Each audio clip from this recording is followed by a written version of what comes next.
करते हैं।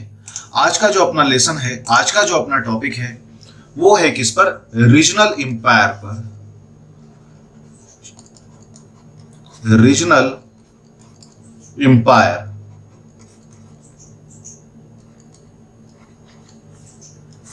Regional empire पर क्या है भाई रीजनल एम्पायर? तो देखो, हमने अभी तक देखा कि लोधी समाप्त हो चुके थे और मुगल इंडिया एंटर कर चुके थे, बाबर इंडिया एंटर कर चुका था, मुगल डायनेस्टी को एस्टेब्लिश करेगा। उसी टाइम पीरियड में इंडिया के बाकी एरिया में क्या क्या हो रहा था, कौन कौन से रीजनल एम्पायर थे, उसे ही जानेंगे, जिसमें हम लोग देखेंगे कश्मीर को सबसे पहले। तो देखते हैं कश्मीर में क्या था। कश्मीर में जैन उल अवादीन का रूल चल रहा था। जो कश्मीर पे रूल कर रहा था ये वो व्यक्ति था जिसने कश्मीर से जजिया कर हटाया, कश्मीर से गो हत्या हटाया और इतना अधिक धार्मिक उदार था कि इसी कारण से इसे कश्मीर का अकबर भी बाद के समय में कहा जाने लगा। आदित्य, जय हिंद। दूसरा हम लोग देखते हैं कि ये एक ग्रंथ का भी रचना किया जिसका नाम रखा गया शिकायतनामा। इस ग्रंथ का नाम रखा गया शिकायतनामा और शिकायतनामा जो ग्रंथ था उसी का रचना ये कुतुब नाम से करता है। मतलब उस किताब में जो अपना नाम लिखा वो लिखा कुतुब। फिर ये इसने महाभारत और रजत रंगनी या राज तरंगनी भी इसे बोलते हैं, इन दोनों का इसने फारसी लैंग्वेज में ट्रांसलेट भी किया है। लास्टली 1568 में क्या होता है, अकबर पहुंचा और कश्मीर को अपने एंटर कर लेता है। ये था कश्मीर का स्टोरी। उसी तरीके से एक है जौनपुर। जौनपुर जो कि जौना खान की याद में फिरोज शाह तुगलक ने एस्टेब्लिश करवाया था। जौना खान यानी मोहम्मद बिन तुगलक। इस जौनपुर में ये सूबेदार का एंटर चल रहा था। सूबेदार यहाँ पर रूल कर रहे थे। ये जो यहाँ पर सूबेदार थे वो मलिक उस सार्क या ख्वाजा जहां के नाम से जाना जाता था। इसी के टाइम पीरियड में यहाँ पर इब्राहिम शाह सरकी जो आता है वही जौनपुर में अटाला मस्जिद बनाया था। ये थोड़ा छोटा मोटा कहानी है जौनपुर का, उसमें ज्यादा कुछ है नहीं। उस तरह से बंगाल हुआ, गुजरात हुआ। मेनली हमें पहुंचना है कहा, विजयनगर। एक्चुअल कहानी तो है बाबू विजयनगर का। विजयनगर साम्राज्य, यही विजयनगर साम्राज्य जब टूटेगा तो बहमनी साम्राज्य बनेगा। ये जो विजयनगर साम्राज्य था इसमें 1336 में हरियर और बुक्का नाम से दो व्यक्ति रूल कर रहे थे। तो इस हरियर बुक्का की कहानी को हम लोग शुरू करेंगे। उसके पहले यहां पर कहानी शुरू होगा संगम वंश से। ये संगम मिडाइवल वाला है इसलिए एंसेंट से मत जोड़ना। संगम वंश जो कि 1336 से लेकर के 1485 तक चला। इस संगम वंश में हरियर और बुक्का मिलकर से एस्टेब्लिश करते। दोनों दो भाई थे।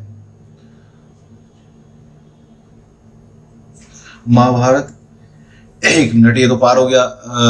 इधर देखिए, तो यहां पर हम लोग देखते हैं कि संगम वंश का जो फाउंडर थे वो थे हरियर और बुक्का। दोनों दो भाई थे। इन दो भाई को बहुत सारी कहानियां हैं। अलाउद्दीन खिलजी से भी, मोहम्मद बिन तुगलकों से भी इन सबों का झगड़ा हुआ करता था किसी जमाने में। तुगलक से भी युद्ध था, बहुत कुछ है। लेकिन मेन पॉइंट पर आओ तो हरियर बुक्का मिलकर संगम वंश को जब एस्टेब्लिश किए तो यहां पर पहले हरियर रूल किए। हरियर के मृत्यु के बाद बुक्का रूल किए थे। ये दोनों का जब टाइम कंप्लीट हो गया तब आते हैं हरियर फर्स्ट। ये जो हरियर फर्स्ट थे ये होयसाल को अपने राज्य में मिला लेते हैं। फिर आते हैं बुक्का फर्स्ट। इनके बाद बुक्का फर्स्ट गद्दी पर बैठे। ये अब एक उपाधि धारण किए थे जो कि अभी तक इस डायनेस्टी में कोई भी नहीं किया था। वो था वेद मार्ग प्रतिपन्न स्थापक यानी वेद मार्ग को एस्टेब्लिश करने वाला। हुआ था क्या, देखो हरिहर बुक्का जो ये है, हरिहर और बुक्का एक्चुअल वाले, इनके साथ एक समस्या क्या हुआ कि यानी हरिहर बुक्का ये वाला ही मतलब ये दोनों संगम डायनेस्टी का एस्टेब्लिशमेंट करने के पहले इन्हें दिल्ली सल्तनत के द्वारा कैद कर लिया जाता है, इनका धर्म परिवर्तन करके मुस्लिम बना दिया जाता है, लेकिन बाद में ये अपना कह सकते हैं कि धर्म परिवर्तन वापस करा के हिंदू में धर्म में आए थे।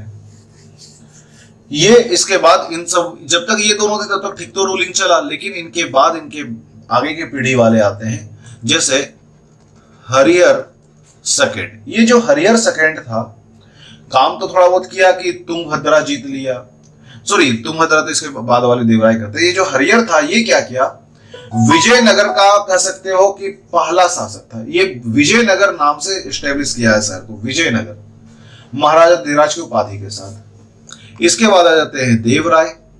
देवराय ने क्या किया, तुंगभद्रा से लेकर के हरिद्रा नदी तक अब बांध बनवाया, एक अच्छा काम किया। इसके बाद देवराय फर्स्ट के बाद आते हैं देवराय सेकंड। देवराय सेकंड के टाइम पीरियड में ये अपने सेना में मुसलमानों को भर्ती करना शुरू किया। अभी तक मुसलमानों को भर्ती नहीं किया जाता था, यहां से शुरू होता है। फिर लास्टली इस वंश के अंतिम शासक आते हैं विरूपक्ष।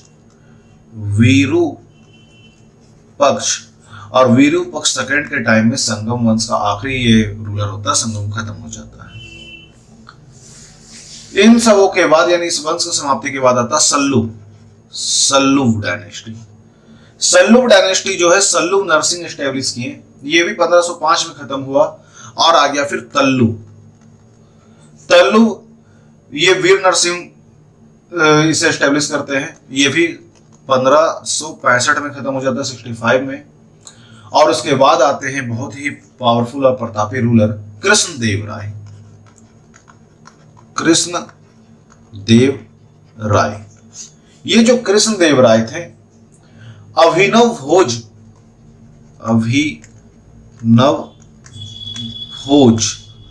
आंध्र भोज यवन राज्य से उपाधि से गद्दी पर बैठते हैं।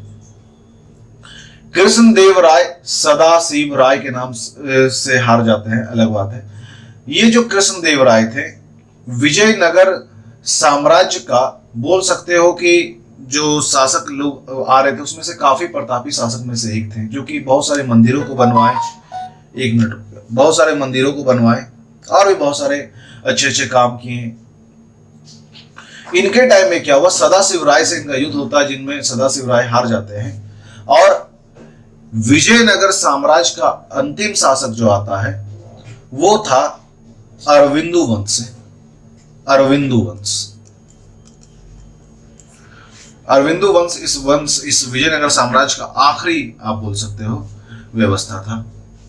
और उसके बाद फिर आ जाता है बहमनी साम्राज्य। विजयनगर साम्राज्य खत्म होता है, उसी को खत्म करके एस्टेब्लिश किया जाता है बहमनी साम्राज्य। बहमनी साम्राज्य, ये बहमनी साम्राज्य जो थे, इसके जो संस्थापक थे अलाउद्दीन बहमन शाह, इस बहमनी साम्राज्य के संस्थापक थे। इनफैक्ट ये खलीफा से भी समझ लो लेटर ले लिए थे, खलीफा से भी लेटर ले चुके थे कि हाँ भाई अब ये लाइसेंसधारी रूलर हैं। हुन इनके टाइम का करेंसी हुआ करता था। इस बहमनी साम्राज्य की अगर हम लोग बात करें तो बहमनी साम्राज्य में भले ही अलाउद्दीन बहमन शाह एस्टेब्लिश करना शुरू किए 1347 में, लेकिन अल्टीमेटली ये खत्म हो जाता है कब, तो अंतिम शासक इसके होते हैं कलीमुल्लाह। इस टाइम में ये वंश खत्म हो जाता है और बहमनी साम्राज्य 5 भागों में बढ़ जाता है। कौन कौन सा 5 भाग है, तो बहमनी साम्राज्य बटा है 5 भाग में। अहमदनगर, दूसरा है बीजापुर, तीसरा बन जाता है बरार, फिर बना विदर और नेक्स्ट देन आफ्टर बना गोलकुंडा। ये 5 भाग में ये बट गया। अलग अलग इसके कह सकते हो एक छोटे लेवल पर रूलर रहे, और ये खत्म हो जाता है रीजनल एम्पायर। कल से अब हम लोग मुगल स्टार्ट करेंगे और वहां से बड़ा ही मजेदार स्टोरी देखेंगे। कल से बाबर से कहानी अपना शुरू होगा।